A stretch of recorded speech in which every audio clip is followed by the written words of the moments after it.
Salam sejahtera untuk kita semua, Bapak, Ibu, saudara dan saudariku yang terkasih dalam Tuhan kita Yesus Kristus.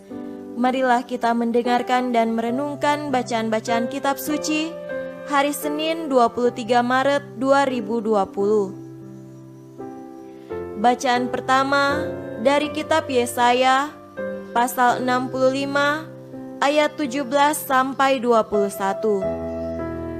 Sebab sesungguhnya Aku menciptakan langit yang baru dan bumi yang baru. Hal-hal yang dahulu tidak akan diingat lagi dan tidak akan timbul lagi dalam hati.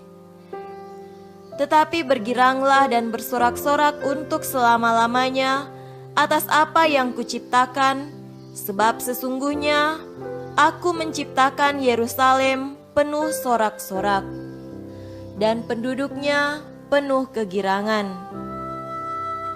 Aku akan bersorak-sorak karena Yerusalem dan bergirang karena umatku. Di dalamnya tidak akan kedengaran lagi bunyi tangisan dan bunyi erang pun tidak. Di situ tidak akan ada lagi bayi yang hanya hidup beberapa hari atau orang tua yang tidak mencapai umur suntuk, sebab siapa yang mati pada umur 100 tahun masih akan dianggap muda. Dan siapa yang tidak mencapai umur 100 tahun akan dianggap kena kutuk. Mereka akan mendirikan rumah-rumah dan mendiaminya juga. Mereka akan menanami kebun-kebun anggur dan memakan buahnya juga. Demikianlah sabda Tuhan. Syukur kepada Allah. Tuhan beserta kita sekarang dan selama-lamanya.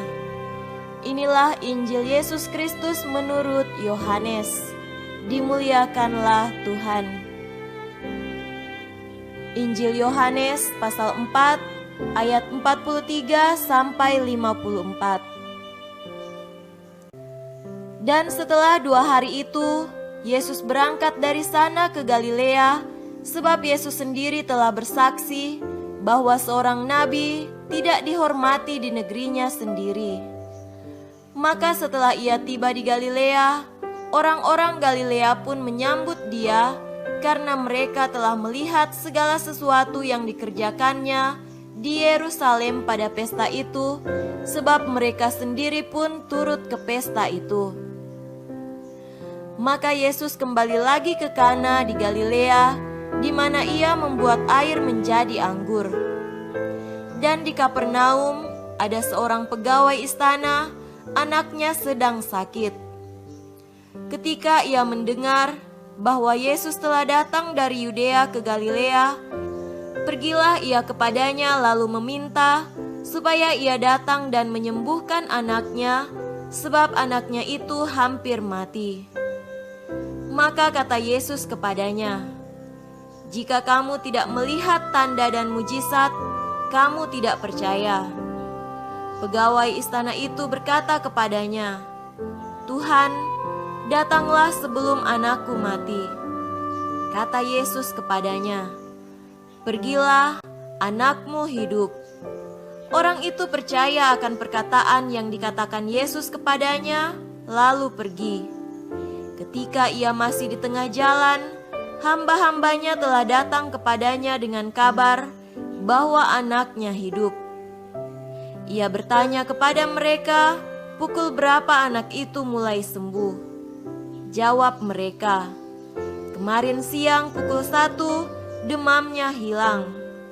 Maka teringatlah ayah itu bahwa pada saat itulah Yesus berkata kepadanya, "Anakmu hidup." Lalu ia pun percaya, ia dan seluruh keluarganya.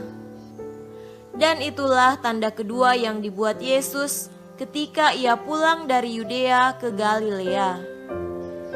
Demikianlah Injil Tuhan. Terpujilah Kristus. Saudara-saudariku yang terkasih dalam Tuhan kita Yesus Kristus, tema renungan hari ini adalah kasih Allah.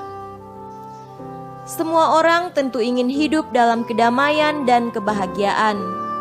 Semua orang pasti juga ingin untuk berusia panjang agar dapat menikmati kebahagiaan di dalam hidupnya. Kebahagiaan adalah tujuan dari setiap usaha dan kerja keras manusia. Takkan ada yang akan menolak untuk hidup bahagia di dalam hidupnya. Saudara beriman sekalian, Yesaya menceritakan kepada kita gambaran kehidupan yang penuh dengan berkat. Yesaya menceritakan kehidupan yang selalu diidamkan sekaligus diperjuangkan oleh setiap manusia dan bangsa di muka bumi, yakni kehidupan yang makmur, damai, dan usia yang panjang. Sungguh kehidupan yang diceritakan oleh Yesaya adalah bentuk kehidupan yang penuh dengan berkat dan cinta Allah. Kehidupan yang diceritakan Yesaya adalah kehidupan yang dicita-citakan oleh seluruh manusia di bumi ini.